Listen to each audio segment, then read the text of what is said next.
ಶಿವರಾಜ್ ಕುಮಾರ್ ನಟನೆಯ ಭೈರತಿ ರಣಗಲ್ ಸಿನಿಮಾ ನವೆಂಬರ್ನಲ್ಲಿ ರಿಲೀಸ್ ಆಗಿದ್ದು, ಈ ಚಿತ್ರ ವಿಮರ್ಶಕರಿಂದ ಮೆಚ್ಚುಗೆ ಪಡೆದಿದೆ. ಈ ಸಿನಿಮಾ 3 ದಿನಗಳಲ್ಲಿ ಭರ್ಜರಿ ಗಳಿಕೆ ಮಾಡಿದೆ. ಇದು ಶಿವರಾಜ್ ಕುಮಾರ್ ಅವರ ಖುಷಿ ಹೆಚ್ಚಿಸಿದ್ದು, ನಿರ್ಮಾಪಕನಾಗಿ ಹಾಗೂ ನಟನಾಗಿ ಅವರು ಗೆಲುವು ಕಂಡಿದ್ದಾರೆ. ಬಾಕ್ಸ್ ಆಫೀಸ್ನಲ್ಲಿ ದೊಡ್ಡ ಮಟ್ಟದಲ್ಲಿ ಯಶಸ್ಸು ಪಡೆದ ಸಿನಿಮಾ OTTಗೆ ಹೋಗುತ್ತೆ ಅಂತ ಸಾಕಷ್ಟು ಚರ್ಚೆಗಳು ಆಗುತ್ತಿವೆ. ಇದರ ಬಗ್ಗೆ ಇನ್ನೂ ಇಂಟ್ರೆಸ್ಟಿಂಗ್ ವಿಷಯ ಇಲ್ಲಿದೆ ನೋಡಿ. ಈ ಚಿತ್ರವನ್ನು ನೋಡಿದವರು ಪಾಸಿಟಿವ್ ಆಗಿ ಪ್ರತಿಕ್ರಿಯಿಸಿದ್ದಾರೆ. ಸಾಮಾನ್ಯ ಲಾಯರ್ ಆಗಿದ್ದ ರಣಗಲ್ ನಂತರ ಲಾಂಗ್ ಹಿಡಿಯೋದು ಹೇಗೆ ಎಂಬ ಕತೆ ಭೈರತಿ ರಣಗಲ್ ಸಿನಿಮಾದಲ್ಲಿ ಹೇಳಲಾಗಿದೆ. ನರ್ತನ್ ಅವರ ಕಾರ್ಯಕ್ಷಮತೆಯನ್ನು ಎಲ್ಲರೂ ಮೆಚ್ಚಿದ್ದಾರೆ. ನರ್ತನ್ ಈ ಸಿನಿಮಾಗೆ ಆಕ್ಷನ್ ಕಟ್ ಹೇಳಿದ್ದು, ನಿರ್ಮಾಪಕಿ ಗೀತಾ ಶಿವರಾಜ್ ಕುಮಾರ್ ಗೀತಾ ಪಿಕ್ಚರ್ಸ್ ಬ್ಯಾನರ್ ಅಡಿಯಲ್ಲಿ ಸಿನಿಮಾ ನಿರ್ಮಾಣ ಮಾಡಿದ್ದಾರೆ.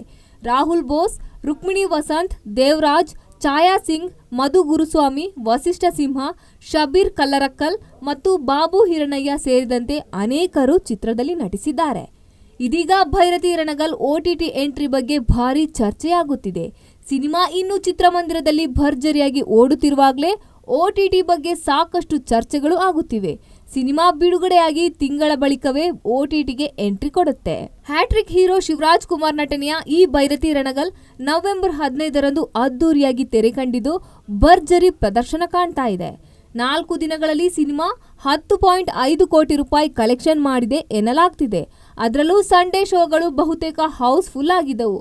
ಭೈರತಿ ರಣಗಲ್ ಸಿನಿಮಾದಲ್ಲಿ ನಟ ಶಿವರಾಜ್ ಕುಮಾರ್ ಅವರಿಗೆ ರುಕ್ಮಿಣಿ ವಸಂತ್ ಜೋಡಿಯಾಗಿ ಅಭಿನಯಿಸಿದ್ದರು. ರವಿ ಬಸ್ರೂರು ಸಂಗೀತವನ್ನು ಜನ ಮೆಚ್ಚಿಕೊಂಡಿದ್ದಾರೆ. ನವೀನ್ ಕುಮಾರ್ ಛಾಯಾಗ್ರಹಣ ನಿರ್ವಹಿಸಿದ್ದಾರೆ.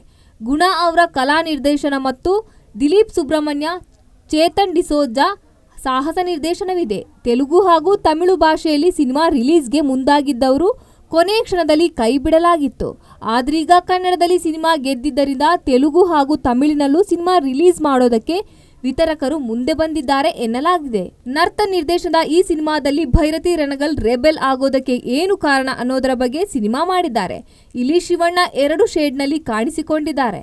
ಲಾಯರ್ ಪಾತ್ರದಲ್ಲಿ ಶಿವಣ್ಣ ಚೆನ್ನಾಗಿ ಕಾಣಿಸಿಕೊಂಡಿದ್ದಾರೆ.